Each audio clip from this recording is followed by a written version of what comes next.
What is going on, everybody? And welcome to the Monday morning edition. I guess it's morning for me. It's afternoon for you of the Stochastic NHL Strategy Show / live before lock. I am your host, Josh Harris. NBA All-Star Week is President's Day in the Estados Unidos. So there's day hockey. So we are doing a 10-game all-day slate. That's what DraftKings is doing. FanDuel is starting their slate at 3 p.m., I think. Something like that. Who knows? You maybe can win a gift card for a Frosty from Wendy's if you win on FanDuel. Yeah, let's go Rangers. That was probably the best outdoor game we've had in a long time, or maybe ever. But yeah, excited for this slate. One game locking at 12:30 Eastern at lock. Then the rest are later on in the day. We're going to try to get through the slate before a lock, and then we can maybe, if you guys have some questions, we can stay and take some questions. Joining me in his Stars jersey, Slim Cliffy. How you doing today? Doing good. Always feels weird doing this. We got away from the morning shows on Saturdays back in November, so it's been a while since we've had to do a show this early. I always forget how much of a scramble it can be, even though I'm an hour ahead of you. Pretty interesting slate here today. We have games going on. Well, not quite. We have games going on already 6.5 hours apart. Could be some big injury news for Vegas. Couple of pretty big totals. So lots to break down, lots of interesting matchups. Kind of can't wait to dig in. Almost turned purple there. That would have been a great start to the show. Yeah, this is an interesting slate because generally when you see all-day slates and you have games ranging from 12:30 Eastern to 7 p.m. Luckily, there's not like a 10 p.m. Eastern. That'd just be nuts. But I don't know if it's just me or I feel like a lot of people feel this way. Like the first game, you don't really want to stack because you don't want to be dead immediately. But at the same time, this is one of the better games on the slate to stack. So this could be a mess. Like if you fade, you could be done early. You play them, they don't go off, you're done early. You know what I mean? It's just a mental thing. I guess it's more mental for the 1 to 3 lineup players rather than MME. But yeah, let's get into this slate. Before we do, just wanted to say thank you guys again for all the support you guys have given us through the affiliate signups and the super chats. It means a lot to us. It helps us bring you free content. As always, if you go through the link in the chat and sign up, it supports us directly. And Cliffy has his article free to read on Tuesday, Thursdays, and Saturdays, I believe. And then obviously this show is free. If you want to go premium, go through the link in the chat. And we'll have a read later what that will give you. But I think it's pretty obvious what you get with it. But let's get into this slate, shall we? The Anaheim Ducks with a 2.8 total. Heading into Buffalo, the Sabres have a 3.6 total. This is the only game locking at lock, 12:30 p.m. Eastern, but it is an important one. Buffalo with a 3.6 total, and they're reuniting Thompson, Tuck, and Skinner. This is a line that we've seen last year push 22K at points this year. They're 16-8 on DraftKings today. They're fully correlated. Excellent power play spot. Now, I don't know exactly how they match up against the Ducks, but we did talk about it on Saturday's show. The Ducks are decent 5-on-5, especially that Carlson line. They're pretty good defensively, but this is an elite matchup. Anaheim takes the top 3 most penalties in the league. Fully correlated 16-8. It just seems wildly cheap, and it reflects in the ownership. They have a 12.4% top 2 stack, 17.9% projected ownership. That's not egregiously high. The second line is actually getting more ownership at 19.3% projected. Cousins, middle stack, Greenway. I don't know if you need a full stack that second line. This is all about the Buffalo power play for me. So if you want to go full Buffalo one, you want to add in Cousins or whatever, and Darlene on the blue line. We'll get to defensemen at the end, but I think if I'm going to play a line on Buffalo, it would just go straight to that Buffalo top line. I don't think there is a reason I mean, you could, because they are a filler line if you are trying to get in, Tampa power play or Edmonton power play or Toronto power play, something like that. You can use Buffalo too as a filler for sure. I just don't love how it's the highest projected own line on the slate. I'd rather just go down to like Benson Paterka, something like that, even one off Paterka. So Buffalo one for me, Buffalo power play. On the flip side, looks like Killorn is going to be back on that top line. I don't mind going to McTavish, Terry, Vetrano. Let's not pretend that Buffalo is an elite defensive team. They have been better. It's just Buffalo has these games where they sometimes play down to their competition. Um, I don't think you need to play the Ducks in 1-3 here. They do have a 2.8 road total, which is for the Ducks is pretty high. So if I'm going to go to anything on the Ducks, it would be Vetrano, McTavish, Terry. Yeah, it is the Buffalo top line that I do like best in this game. We know how good they were last year. This isn't the same team as last year. The coaches has changed up their offense quite a bit. They're not like a quick strike team anymore. They don't play a lot off the rush. They don't play fast. That's a bit of a concern. But the other thing is like this line hasn't played a lot together, right? Like Jeff Skinner missed some time. Alex Tuck missed some time. They've pushed Alex Tuck down the lineup quite a bit this year, not because of his play necessarily. More they just want to balance and bring some defense, some defensive ability to the other lines. But the top line, going back to December 1st, like only 95 minutes played. Like that's how little that they've been playing this season. But in those 95 minutes, 3.1 expected goals, 3.3 actual goals. As you mentioned, all in the top power play unit. Like that top power play unit has been generating a ton of offense, nearly 70 shots per 60 minutes. Like anything above 60 is pretty high. They've just had problem finishing, shooting 10%. That's kind of weird for all the talent that they have, but this is like you said, a great power play spot for them. Anaheim, third most minor penalties taken per game going back to Christmas. It's the second highest of any team on this slate. Buffalo, slightly above average, drawing power play opportunities. Anaheim's penalty kill is bad on top of that. Like sometimes you have teams that take a lot of penalties, but they are pretty good at killing them off. Like Florida's one of those. This isn't Florida. They are giving up the most shots per 60 minutes on the penalty kill going back to Christmas as well. So it's a great power play spot for Buffalo one. There is a lot of ownership, but considering that they have a 13% top two stack, which is fourth on the board, like I'm kind of fine at 17%. We've seen this Ducks team get blown up pretty like regularly over the last couple of weeks. I don't really have matchup concerns. I hope they don't play them against Leo Carlsson too much. But I think you're more worried about facing Radko Gudas in that defense pairing. Either way, I really do like Buffalo one. They're one of my favorite lines on the board, especially because of that price, 16,800. Like this is a line where if they were clicking like they were last year, it would probably be a $21,000 or $22,000 line. So I really do like Buffalo one. The problem with like trying to get different is like Dylan Cousins isn't that much cheaper than Tucker or Skinner, right? So like you're not really saving a lot. I would just straight add Buffalo one. If you want a full power play stack, I think that's just fine as well. We saw that work out for the Leafs a few nights ago. So I do like Buffalo one. Nothing really appealing to me on the Anaheim side. Like I agree with you. I think the Troy, Terry, McTavish, Frank Vetrano line would be the one that I would go to, but Vetrano's been shooting less. He hasn't really looked good.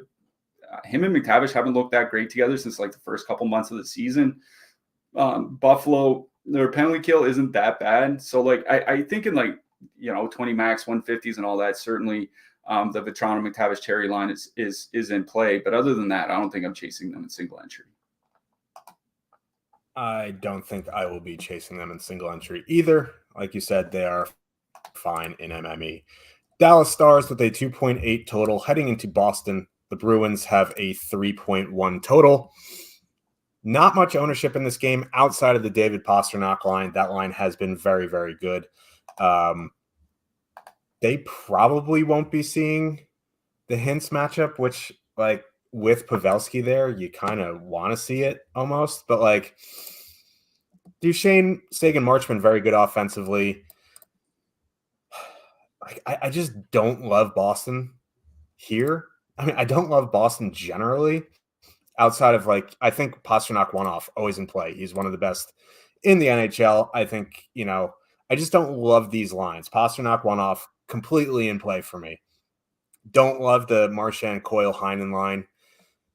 Not much ownership there. They are kind of fillery at 15-4. I think if anything, I'm going to that Pastrnak line with Zacha and DeBrusk, but they're coming in a little bit negatively leveraged at 18-4. And in that range, there's lines I like a little bit better. So while I think you can definitely play them in 20 max, 150 max, I don't know if I'm going to prioritize them in single entry outside of, considering David Pastrnak as a one-off. The Dallas side is a little bit more interesting because while that Zacha, Pastrnak, DeBrusk line has been very good on both ends of the ice, the Marchand, Coyle, Heinen line hasn't. And they're probably going to see the Hintz line, but with Pavelski there, they just get dragged down. And it's unfortunate because this is a pretty good spot.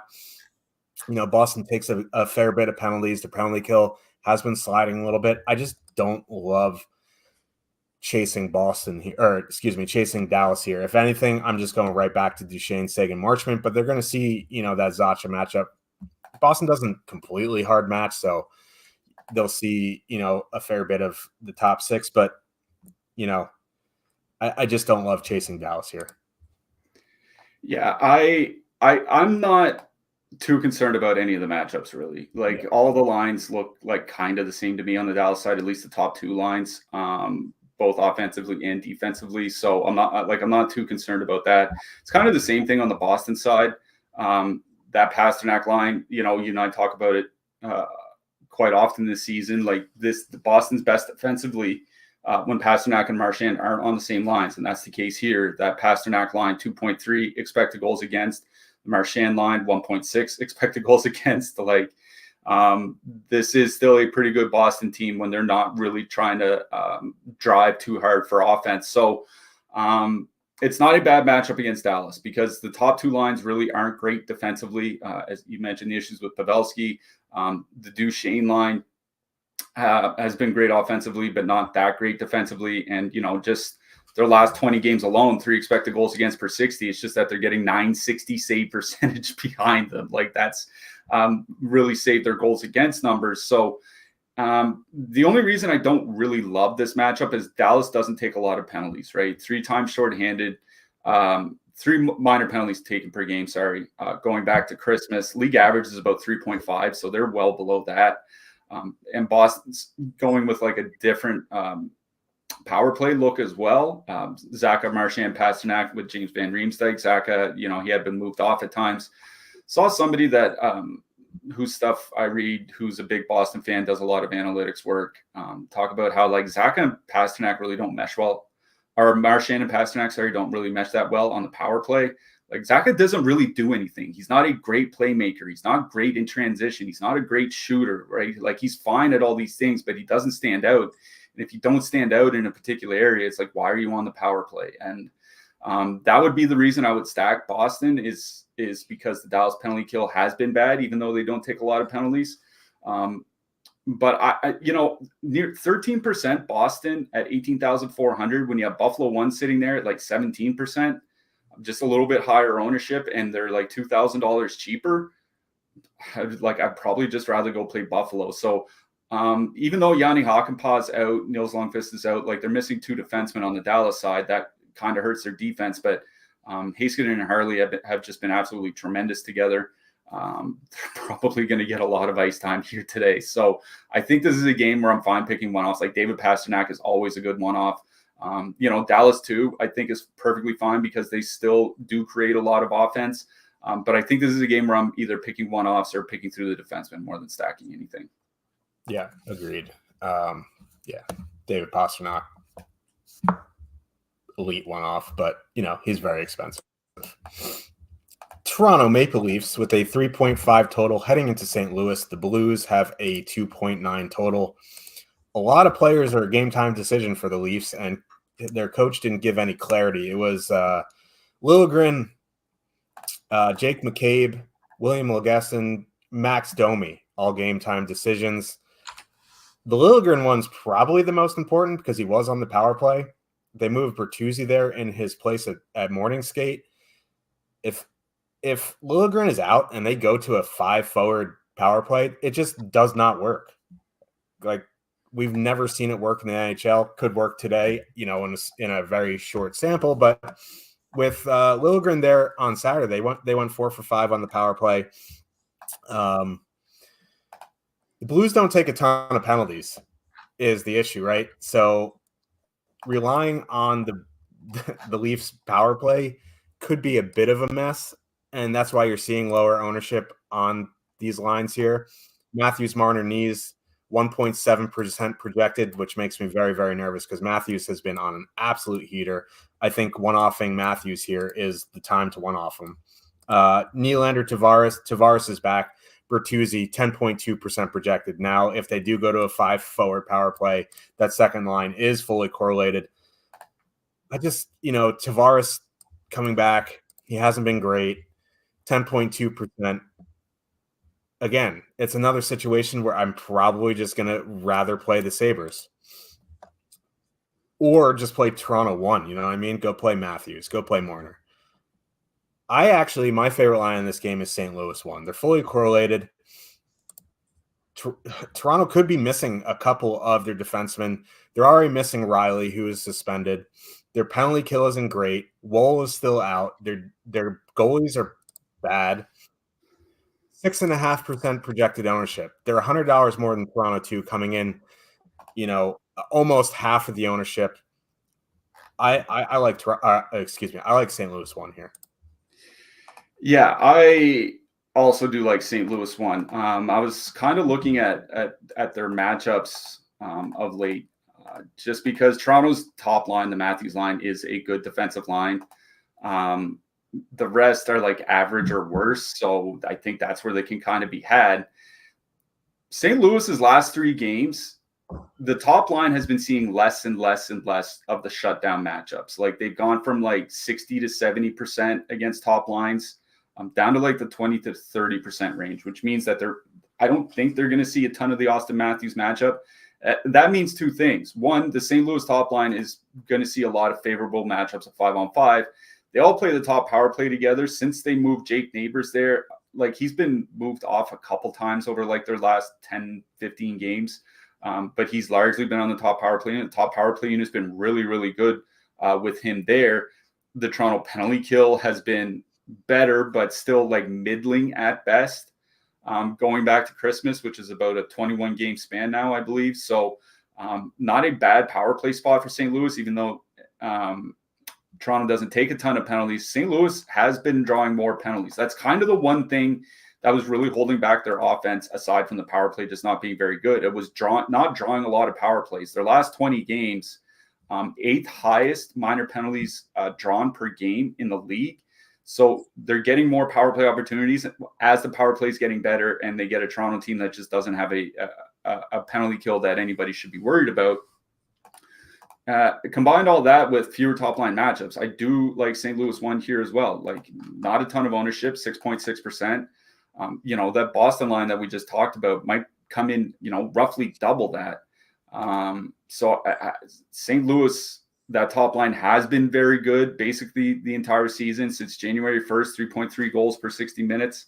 That's perfectly, acceptable. Jordan Kyrou was kind of snake bit earlier in the season, but he's got 14 goals and 25 points in his last 25 games. Like, he's really come alive offensively. I do like St. Louis 1 here, but here's the thing, is that with St. Louis 1 getting fewer matchups over their last 3 or 4 games, that gives more matchups to the second and third lines from St. Louis, and boy, howdy, are those lines bad defensively. Just the second line alone, 1.5 expected goals for, 3.4 expected goals against per 60 minutes, 44 shot attempts per 60 generated, 71 allowed. This line is getting run over, and if they get a fair bit of that Matthews matchup, I think that favors Austin Matthews. So, Matthews one-off is kind of like Pasternak one-off. It works any night. I think tonight is perfectly fine. I don't think it doesn't feel like riding the hot streak. Like, Matthews has basically just been on a hot streak all season. So, just because he has back-to-back hat tricks, it says more about the season he's having rather than just those 2 games. And as you said, not a lot of ownership, 1.7% ownership. Where it's not a great power play spot, I don't think you have to leave Nyes off. Like, you just leave him there. You don't have to worry about power play stacking. I just really do like Toronto 1, assuming that they do see a fair bit of that St. Louis 2, St. Louis 3, middle 6. But I really do think this is a kind of an underrated spot for St. Louis. And for as good as Toronto has been offensively, you mentioned the issues with Toronto's goaltending. There have been a lot of them. It's not like Toronto's not giving up goals. Like, okay, 1 against St. Louis, 2 against Anaheim. St. Louis really didn't do the job in Toronto when they were there last week. But, 3 against Philly, 5 against Ottawa, 3 against the Islanders, 4 against Dallas. Like, this is not a team that is anything to be feared of defensively. So both top lines, I think, are very playable in this game. I think I'd almost prefer a one-off Austin Matthews rather than just stacking his line. So I think for a full stack, I prefer St. Louis 1 than anything. Yeah, I mean, I do really like the Blues here tonight. Vancouver Canucks with a 3.3 total heading into Minnesota. The Wild have a 3.1 total. Not too much ownership in this game. Minnesota 1, Kaprizov, Joel Eriksson Ek, Matthew Boldy, 21-7. That could have something to do with it. They do have a very high top 2 stack percentage at 17.4 and 6.1% projected ownership. That's pretty good. I would imagine, I don't know who they think the top line is, but who do you think they're going to match up with? Because it could be either way. Yeah. My guess is that they do have JT Miller matched up against that Joel Eriksson Ek line. We have seen that a fair bit this season. There's not that big of a sample with Elias Lindholm in the lineup. That's kind of the problem here. When Vancouver was in Chicago, just a couple games ago, 2 or 3 games ago, Chicago sent out their shutdown matchup against Brock Besser and JT Miller. So I'm going to assume that that's the line that Joel Eriksson Ek gets. But, at the same time, that Minnesota second line, Rossi and Marcus Johansson, have generally had great defensive numbers together this season. I suspect that they, it will get a little bit worse as the sample gets bigger, but they have been really, really good defensively as well. So yes, I don't want the Joel Eriksson Ek matchup, but I'm not sure the one right after that is all that much better. Well, the reason I was wondering was because, as you mentioned, the Elias Pettersson line is usually the Vancouver's worst defensive line. So if Joel Eriksson Ek was going out against Elias Pettersson, I'd have more interest in spending up for Minnesota 1 here. Vancouver, pretty good defensively as well. Pretty good penalty kill, good goalie. So I don't overly have a ton of interest in this game. I think Minnesota 1 fully correlated, definitely fine. This is a 6.5 total. Just, I don't think I'm going to prioritize Minnesota 1 here in single entry. 20 max, 150. Go do your thing. I think they're a good play. But just there'll probably be a final cut for me in my 1 to 3. On the Vancouver side, I want to get behind JT Miller, Besser, Suter here. It's just not the best matchup at 5-on-5. Going into Minnesota is not a good matchup at 5-on-5. Where you have to take advantage of them is on the penalty kill. Their penalty kill has been improving, but the Vancouver power play hasn't been great recently. So Quinn Hughes has stopped shooting for whatever reason. I want to get behind Vancouver here, but trying to as we talked about before the show, trying to rely on them on the power play is just, I don't know. It's not something I'm willing to do on the slate. If you want to, go for it. They're very good lines, and Brock Besser still up in the league in goals scored. You know what I mean? So I think Vancouver's fine, but it's more of an MME play for me. Yeah, I'm not super excited about the Canucks here. They do have to give it to them for that game on Saturday night. I didn't think they looked that bad against Winnipeg. It was basically just the Winnipeg power play, which had been terrible, that made the difference. Other than that game, the Vancouver penalty kill has generally been great. I was looking just since January 1st, 6th fewest shots against per 60 minutes on the PK, 6th fewest actual goals against per 60. It's right up there with like Los Angeles and Florida, which had generally been two of the best penalty kills all season long. So Vancouver penalty kill has been really good. You know, if the Eriksson Ek line does go out against JT Miller, the JT Miller line with Pia Suter there has been really good defensively, like really good defensively. 1.3 expected goals against per 60. That's literally like half the league rate. Like they've just been outstanding. Like they've been better defensively than the Joel Eriksson Ek line themselves. It's actually an interesting matchup because those have been more or less the two most dominant 5-on-5 lines for both teams. I would always favor the home team in that matchup. In Minnesota, that top line has been generating an obscene amount of offense at 5-on-5. 3.5 expected goals per 60 minutes and 155 minutes together since John Hines got hired. And just their last 10 games alone, that top line has 105 shots between them. They're averaging over 10 shots per game between the three of them. Like that's something you almost never see. I think they're all at 3 shots per game or higher as well. Like every guy on that line is contributing. And, you know, Vancouver has been taking more penalties, 3.8 minor penalties taken per game, going back to Christmas. You know, I said earlier, the league average is about 3.5. 3.8, I think, is the 4th highest on this slate, or 5th. Can't remember exactly off the top of my head, but it's, you know, definitely top 5 on this slate. So, you know, Minnesota's typically drawn a lot of power plays. I know the Vancouver penalty kill has been great, but, you know, they just gave up 2 goals against Winnipeg on the weekend. We've seen elite teams like Florida have Florida, funny enough, has had a great penalty kill all season, except for that one game against Minnesota where the Wild had like 4 power play goals. So I actually do like Minnesota 1 here. I'm not in on Vancouver. The reason you would normally stack Vancouver in this matchup is for the power play. But, you know, as you said, the Minnesota penalty kill has been getting a lot better. Their last 20 games has been closer to the middle of the league, whereas like the first 20 or 29 or 30 games of the season, it was literally like bottom 3 in the league. So middling versus bottom 3, that makes a big difference for me. You know, Minnesota takes fewer penalties than Vancouver does as well. So of all the lines in this game, I like Minnesota 1. If I were to play anything from the Vancouver side, it would be the Pettersson line. Not only are they coming in with less ownership, not only do they have a higher top 2 stack percentage, but the ownership isn't that bad. 4.3% ownership, 4.5% top 2 stack percentage. And in a small sample with Elias Lindholm, the numbers haven't been bad. 64 shot attempts, 3 expected goals per 60 minutes. It would be the Pettersson line that I like best on Vancouver, but it's the Minnesota side and it's Minnesota 1 I like best in this game. That's fair. I think, you know, you definitely could dabble a little bit on the Vancouver side, the more lineups you make.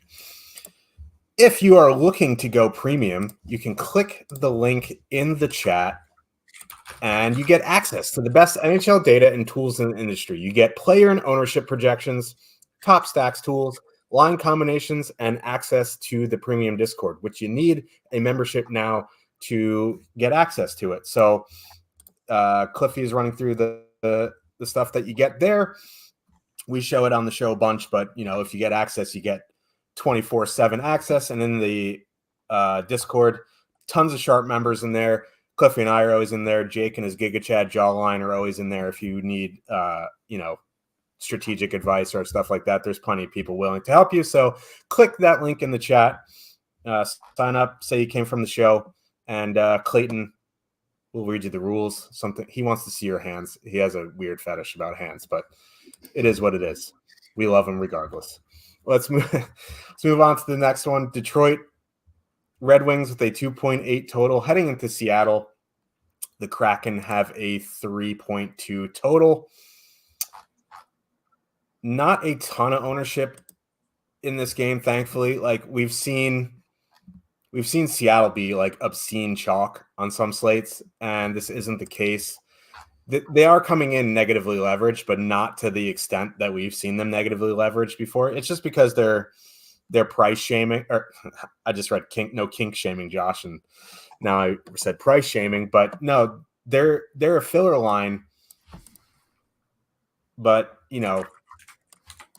not too bad on the ownership. And I don't mind the Seattle Lions going up against the Detroit Middle Six because actually there's not really a Detroit matchup that worries me. Detroit defensively, they suck. I think you can go to the McCann, Eberle, Beniers line. They finally brought them back together. Beniers is starting to come alive offensively, which is what you like to see. He's had a weird second season. He started off very slow, but generally they've been very good together. I think you can also go to the Bjorkstrand, Tolvanen, Gord line. Trying to figure out what line to stack on Seattle is always a chore. No matter which one you pick, it always seems like you picked the wrong one. I don't particularly love Schwartz, Wenberg, Burakovsky, but they're so cheap that if you need a line under 10K, I think they're fine just because like Seattle, all their lines, they play almost the same amount of minutes between 14 and 17. So I think, if you have a specific lean on any of the Seattle lines, I think you can go to them, but I prefer the Beniers or the Gord line. On the Detroit side, I don't love the Detroit lines. And Seattle's a good defensive team. They have a good penalty kill. They don't take a ton of penalties. So if you want to get to them, the more lineups you make, it's fine. I don't particularly love the Wings in this matchup. Yeah, funny enough, yesterday, the day before, I don't know, man, all these days really start to blend together. I was talking with someone on Twitter about the Red Wings. Like a big reason why Detroit has stayed in a playoff spot is their power play and their penalty kill. Like they've been one of the best teams at creating positive differentials for them on special teams, easily top 10 in the league. I think they're 6th, if I'm not mistaken. Their 5-on-5 play is what's kind of held them back. This is the worst matchup for that specific type of team, right? Like the Seattle penalty kill has generally been good this year. It's kind of been on a little bit of a downturn over the last 6 weeks, but it's generally been very good.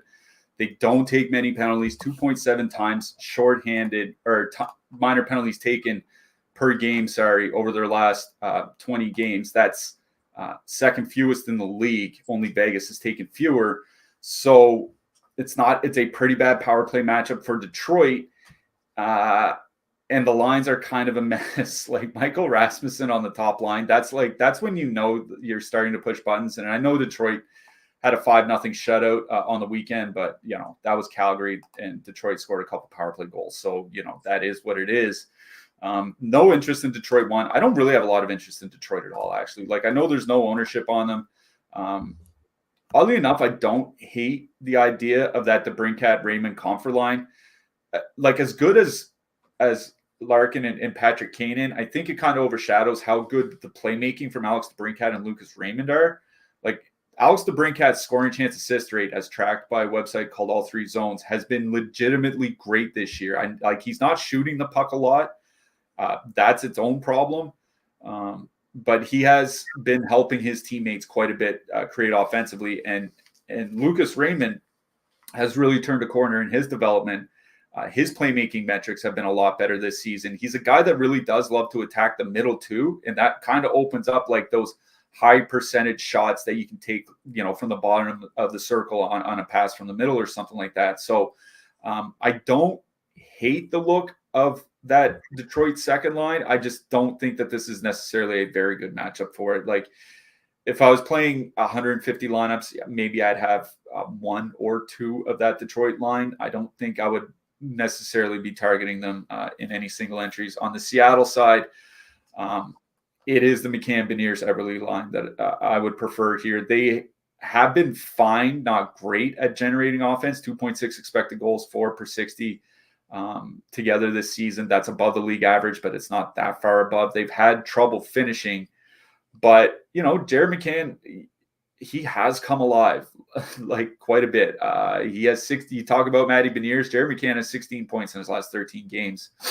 They're going to be matched up against Detroit's bottom 6. There's no matchup on the Detroit side I'm worried about at all. The Detroit bottom 6, especially, is actually the fourth line might be the best defensive line that Detroit has.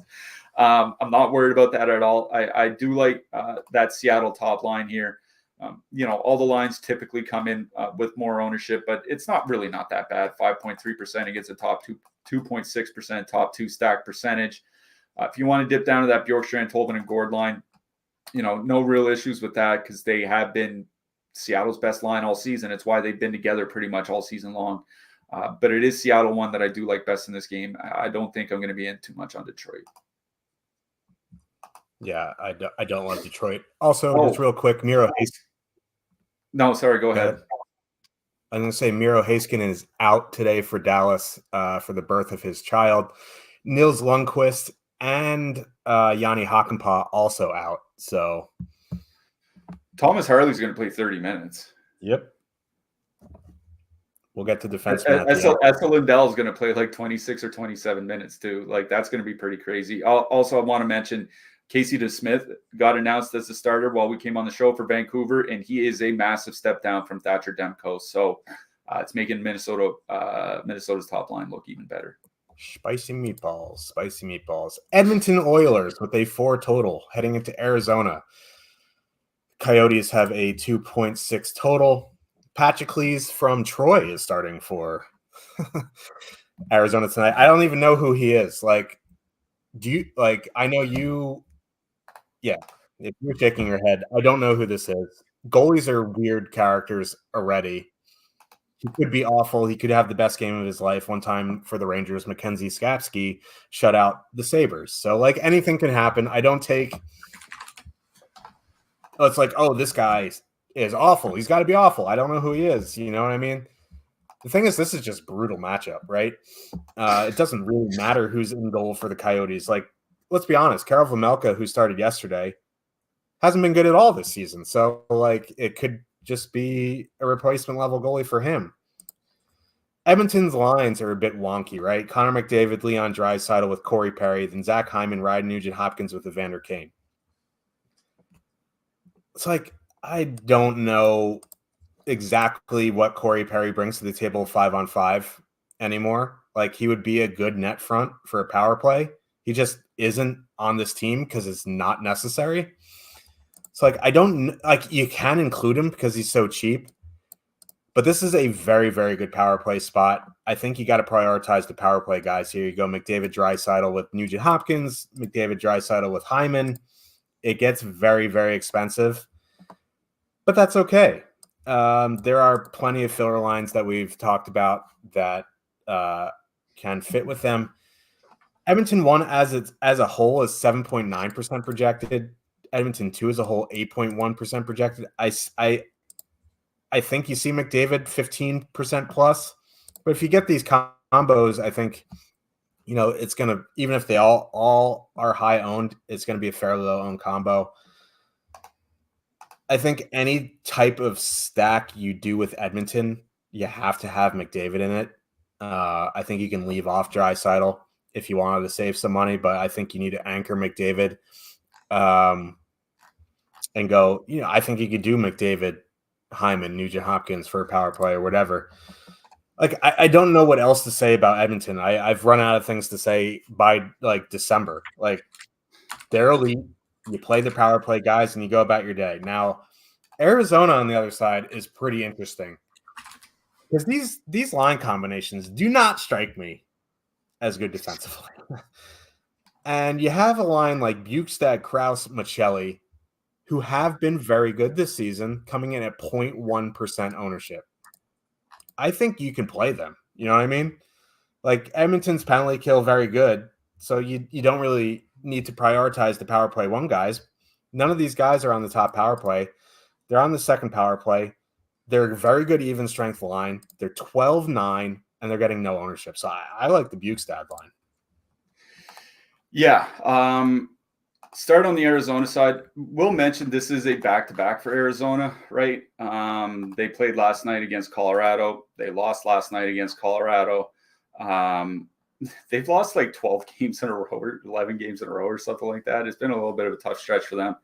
They did mix up their lines last night too, quite a bit. Like, obviously, when you're in that deep of a losing stretch, not only did they move Nick Schmaltz off of Clayton Keller's line, then they moved around the lines during the game, and they ended up putting Schmaltz and Keller back together. So we don't know exactly what the Arizona lineup is going to look like. But that Arizona second line was one of the lines that they kept together all game long, because it was the only line basically doing anything. As you mentioned, no ownership, 0.1%, only a 0.5% top two stack percentage. But, for a filler line against Edmonton, which has been a pretty good defensive team basically all season, that's not that bad. Edmonton does take their fair share of penalties as well. 3.9 minor penalties taken per game. Going back to Christmas, that's well above league average. Arizona drawing slightly above average power play opportunities per game. And that Krause, Bukestad, Michelli line, all perfectly correlated on the second power play unit. I think they scored once last night against Colorado. Maybe it was twice. So I kind of like them as a filler. And yes, I think you can even game stack this game. Like, there are 10 games on the board, but Arizona on a back-to-back, Edmonton in a great power play spot. Like, Arizona is the most penalized team in the league. Going back to Christmas, they've overtaken Anaheim, actually. Those teams have been basically neck and neck for the last couple months. So I kind of like that Krause, Bukestad, Michelli line. They've been good all season. 3.1 expected goals per 60 on the season. Like, that is really good. So that, perfectly correlated on the second unit. Don't get as much ice time, but they do get ice time. And they, if they get 4 or 5 power play opportunities here tonight, they could see 2 or 3 minutes of ice time. You can't really ask for much more than that. So I do like Arizona too. On the Edmonton side, like, Keller can be used in a shutdown role, but he has bad numbers without Nick Schmaltz. The Arizona second line has really not been that good defensively this season. There's really no matchup concerns that I'm worried about. So then you're just trying to decide exactly what to stack. Like you mentioned, you can just power play stack and, choose 3 forwards from the Edmonton side, just stack them, because it is a tremendous power play spot for them. It is one of the best power play spots on the board. In fact, it might be the best, considering how many penalties Arizona does take. And they're 31st by shots against per 60 on the penalty kill in that span going back to Christmas. So, this is just an unbelievable power play spot for Arizona. Now, as for their goalie, Villalta, or unbelievable power play spot for Edmonton, sorry. As for Villalta, like, I was looking at hockey prospecting while you were talking.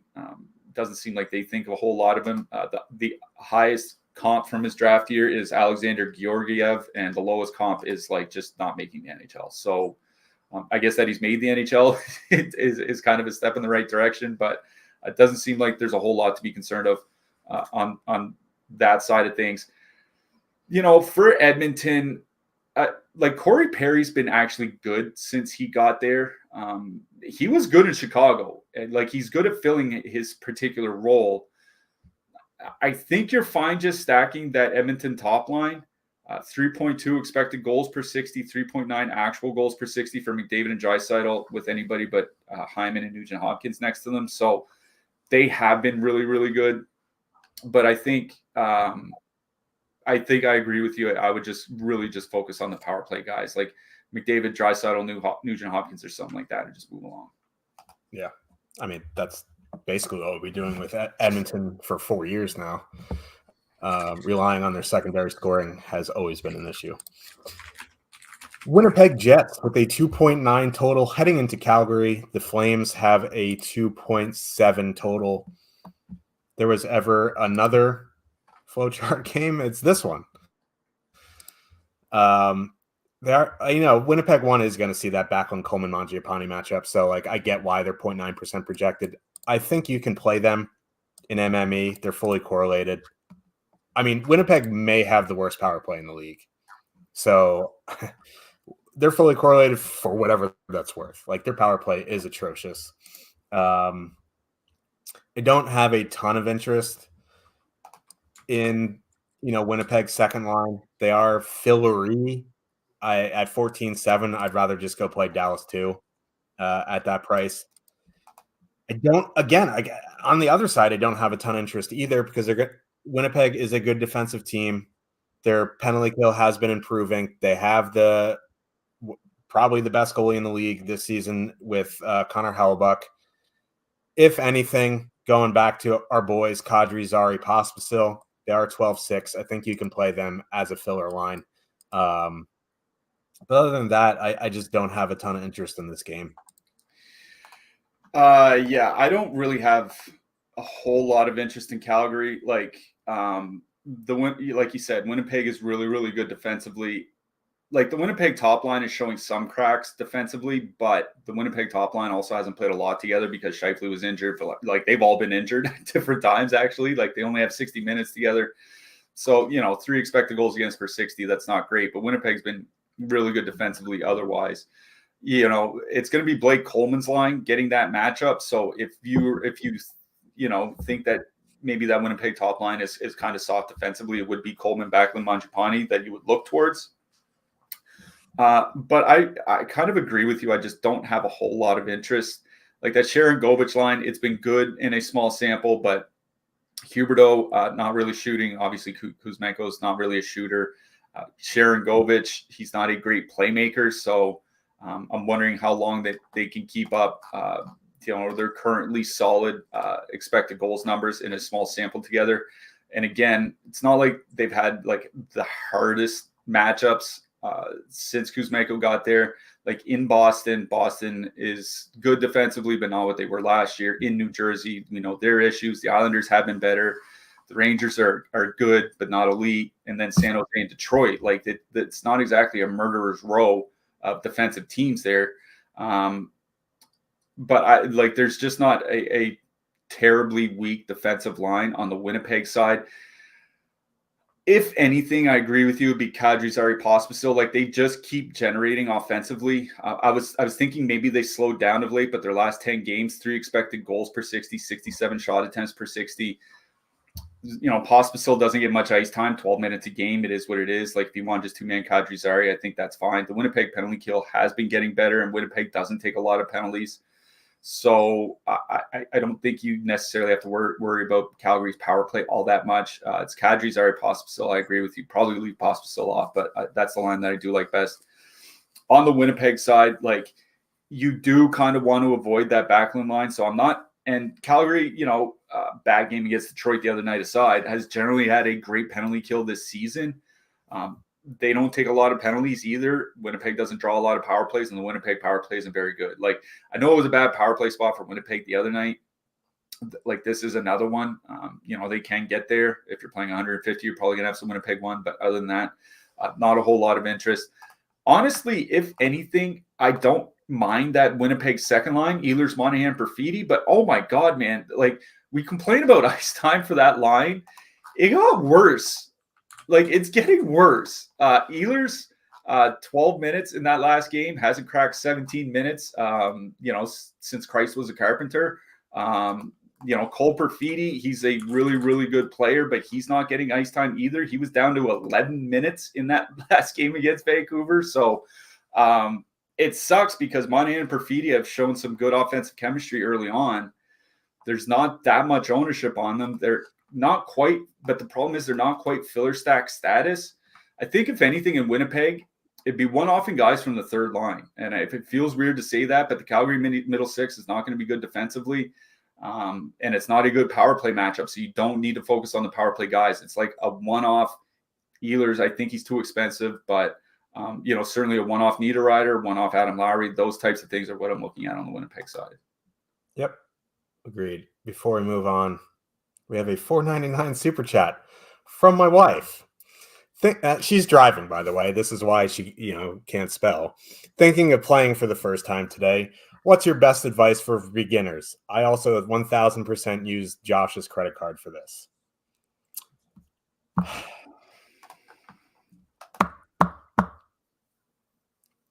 The first thing you should do is not text and drive, lady. But yeah, best advice for beginners is for GPPs, I would focus on taking 2 stacks you like and seeing if they fit together. We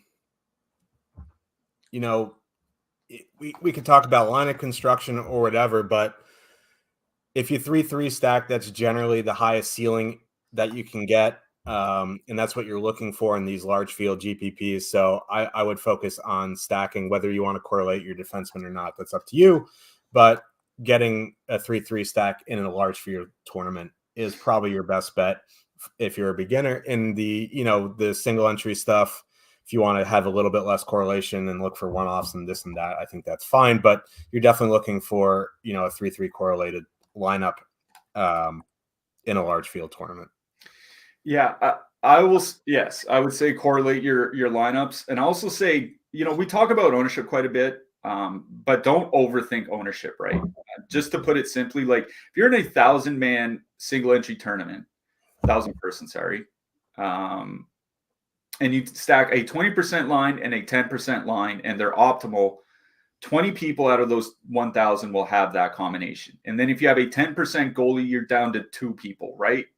You haven't even gotten to your defenseman, and you've gone from to a chalky lineup to 1 out of 500 will have the same, goalies and forwards as you. So as long as they put up, it's one of those things. As long as they score goals, it's not that big of a problem. Don't overthink ownership all that much. Ownership, it's I would consider ownership a lot more if you're playing, like if you're 150 maxing, whatever contest or something like that, then you have to worry about your exposures. But if you're playing like in a single entry or 3 max, don't overthink the ownership too much.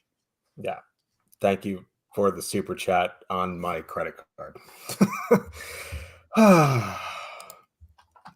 Once again, I just want to say thank you guys very much for the support with the affiliate signups and the super chats on my credit card. But I just want to let you know that I do have a MMA quick picks video that I put out on my Twitter, usually Thursday, sometimes Friday, depending on my schedule. But you can check out my Twitter for that. It is at JRH002DFS if you do not follow me. We have MMA Sims now. They have been excellent.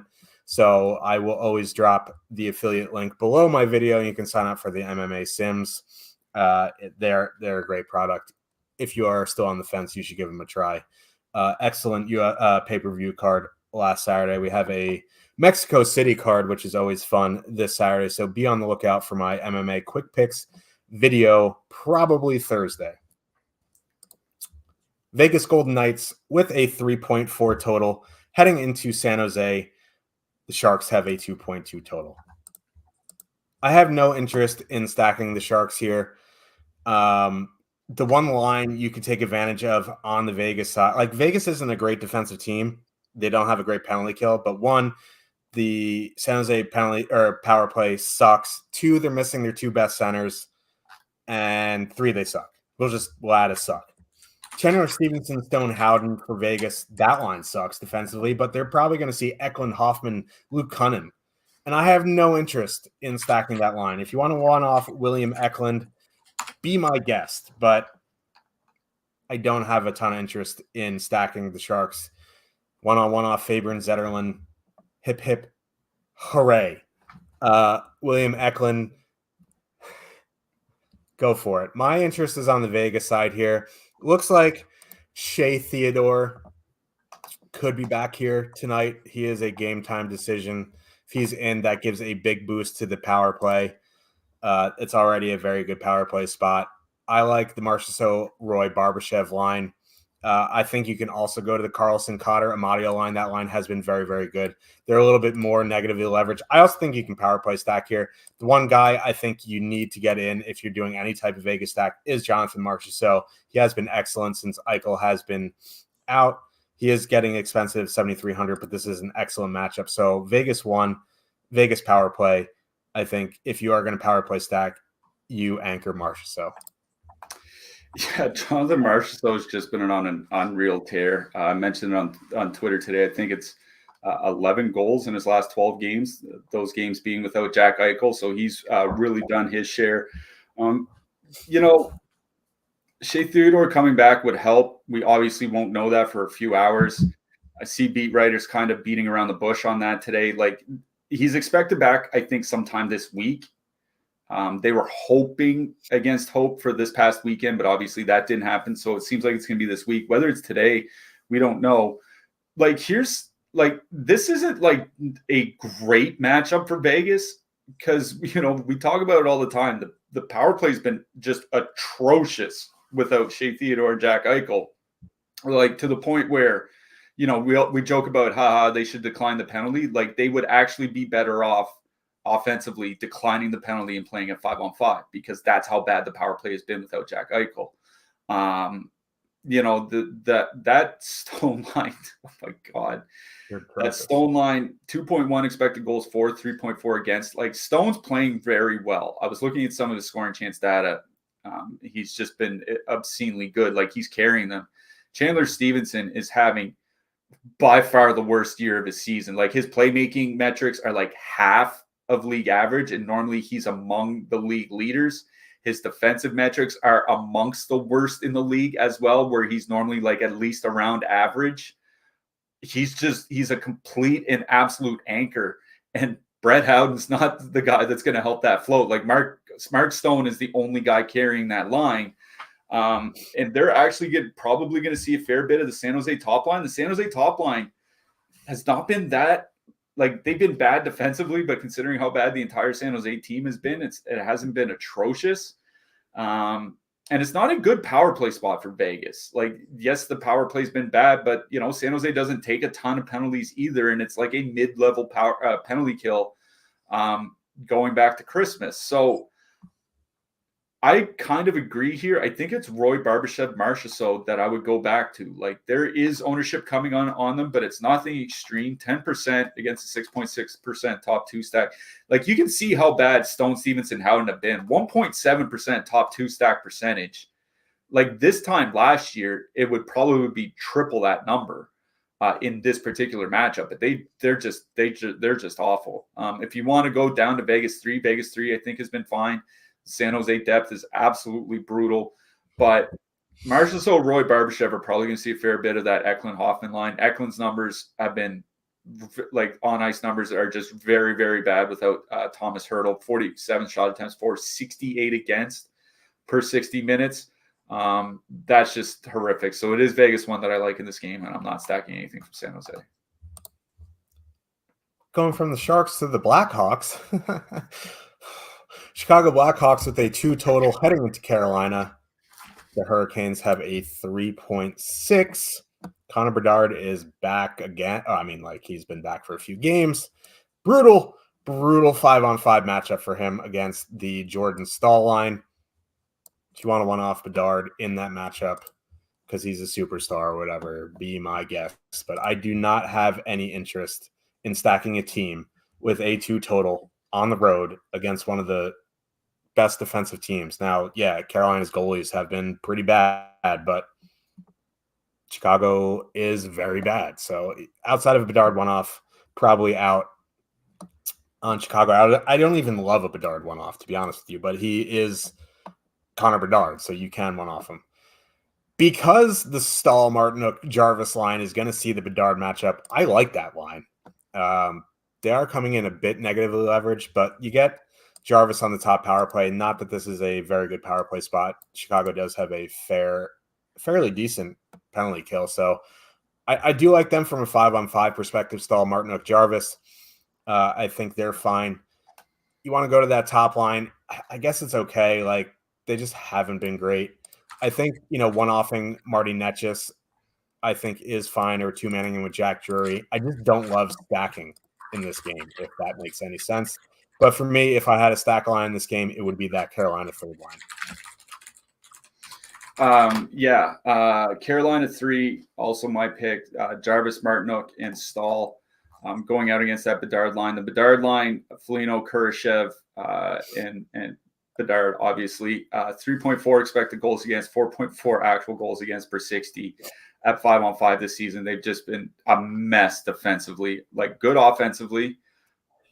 They're scoring anyway, and they're perfectly correlated on the power play, but just an absolute mess defensively. So I really do like Carolina 3. Yes, it's negative leverage.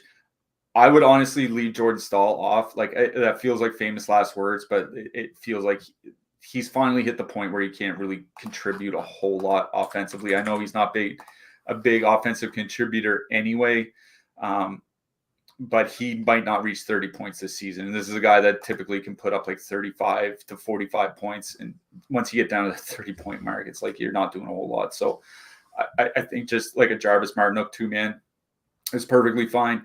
The Carolina top line, Fast and Svechnikov, don't really have great numbers together over the last couple of seasons. Not a big sample, but not great numbers. Like Svechnikov, like they said they wanted to move Fast up there to get Svechnikov and Aho going. And Svechnikov still isn't going. Like, I don't know exactly if it's worked out. Like, I know he scored in that last game, but his last 5 games, 3 shots, 2 shots, 0 shots, 2 shots, 1 shot. Like, he has 31 shots in his last 15 games. This is a guy, when he's going hot, will be at about 4 shots per game, and he's been at about 2. Like, there's just something not right about the way that he's either playing or feeling. And we know he's gone through his fair share of injuries this year. Is he still playing injured? Like, that's one, I think that's a legitimate concern. No problem playing Carolina 1 because they don't have that much ownership. But it's not a good power play matchup for him. Chicago below average by minor penalties taken per game. Chicago with a pretty good penalty kill as well, as you mentioned, like borderline top 10. So I think it's Jarvis Martinook stall that I would go to. Nature's Bunting and Jury are perfectly fine, but that ownership is just like that's the type of ownership that I do like to avoid. Nature's Bunting, Jury 11% against a 3% top 2 stack percentage. Like, I'm not playing a double digit line that might only get Nature's will get like 17 minutes maybe. Bunting and Jury might only get like 14 or 15 minutes or something like that. I'm not playing that at 10, 11% or whatever. So for me, it's Carolina 3. I think Carolina 1 is playable, but I'm getting legitimately worried about Svechnikov at this point. So for me, it's Carolina 3, nothing from Chicago. Agreed there. Let's get to the last game of the night, and it is a 7 total. Ottawa Senators, they 3.1 total. Heading into Tampa Bay, the Lightning have a 3.8. Senators with new lines. They're going Grieg, Norris, Batherson, Joseph, Stützle, Giroux, Kachuk, Pinto, Tarasenko. Okay. Like, all right. Like, who do you think the Cirelli line is going to go out against now? Kachuk and Pinto. Yeah. I mean, maybe it's Stützle and Giroux, but I got to imagine they're going to put him out against Kachuk and Pinto. Like, Kachuk's still, I think, their most dangerous offensive player. That makes sense to me. Yeah. And like Grieg, Norris, Batherson, like maybe Grieg moves to the center there. Like, I don't know. If anything, on the Ottawa side with these unknowns, like I'll just go back to Ottawa 2, Stützle, Giroux, Joseph. I'm not a huge Joseph guy for DFS. I think you go like Stützle, Giroux, and I think that's fine. But my interest is on Tampa here. Not really surprising. And they put, Stamkos back with Kucherov and Point. That line is just absolutely electric offensively. Defensively, another question. But 27.4% top 2 stack, 8.4% ownership projected. Highest positive leverage on the slate. Excellent power play spot. Excellent 5-on-5 spot. Senators have been brutal. I love Tampa 1 here. I think you can go to Tampa 2. Nick Paul just is whatever. But Cirelli, Hagel, don't mind them as a 2-man. So, like, I don't mind Stützle, Giroux, or Norris, Grieg, Batherson, I guess. Like, the thing is, like, I do like Pinto, Tarasenko, Kachuk. The problem is they're going to see that Cirelli-Hagel matchup, and that has been a meat grinder lately. So I'm in on the other lines, and Tampa 1 by far my favorite in this game. So I think Pinto, Kachuk, and Tarasenko was probably going to be a pretty good offensive line. Tarasenko is just a black hole defensively. So I kind of worry about that. Like, is he going to allow them to kind of get run over? Like, Kachuk has been good, but not great. Pinto, we haven't seen a ton of him, obviously, because he was suspended for the first half of the season. But I think that Pinto-Kachuk line is going to be pretty good offensively. But yeah, that Anthony Cirelli line. Like mercifully, they've stopped playing Stamkos and Cirelli together. It only took them 40 effing games to get there. Cirelli, Paul, and Hagel, 120 minutes going back to January 1st. 1.8 expected goals against per 60. Like that's not a matchup that I want to go into. I still think Ottawa's kind of fine to play. Tampa Bay's penalty kill is nothing like to be overly concerned about. But it's not with Jake Sanderson back and running the top power play unit. The top power play unit has just generally not been good this year. It's been a big step down from the last couple of years, and it's been even worse than that with Jake Sanderson running. I watch enough Ottawa Senators games that I think I have a good idea of how they're playing. I still don't understand why they keep putting Jake Sanderson there. Like Thomas Chabot should be running that power play. Jacques Martin, maybe he's doesn't have a grip of the team yet, whatever. There's just not a stack that I particularly like on the Ottawa side. I agree with you. It'd be Stutzler, Giroux, and Matthew Joseph. Like that line has been good together this season. 130 minutes together, 3.3 expected goals for, 1.9 against. I think they're going to see a fair bit of that Stamkos line, and that Stamkos line has been just pretty bad defensively. 3.1 expected goals against, 4.1 actual goals against. They're not really holding anyone at bay. Like I know Stutzla and Giroux are on different power play units, but like I said, I'm not really stacking Ottawa for the power play. So I think it would be Ottawa too that I would go to in this matchup. They're not getting any ownership whatsoever, which makes sense at their price, but 0.2% ownership. I think that's perfectly fine for this matchup in that line. It is the Tampa side that I do like best. If you want to play Tampa 1, I think that's okay. But again, they're going to get that Giroux matchup. Ottawa's penalty kill has been getting better as well. Like I do think Tampa has huge offensive potential here. But if we're playing a super expensive line, honestly, I think I would almost rather play Minnesota than Tampa Bay here tonight. Cheaper, less ownership. The 5-on-5 matchup is probably going to be about even. In fact, I think the 5-on-5 matchup for Minnesota might actually be even better. So I don't really like Tampa as my expensive stack. I think I'd rather play Minnesota. I would certainly rather play Edmonton here, stack some of the Edmonton power play guys. So it's Tampa by 2 that I actually like. Hagel, Cirelli, Paul. Like we talked about them defensively, but 2.6 expected goals for per 60 offensively as well. Cirelli, 6 points in his last 5 games. Brandon Hagel has been really, really good offensively all season, whether he's played with Kucherov or not.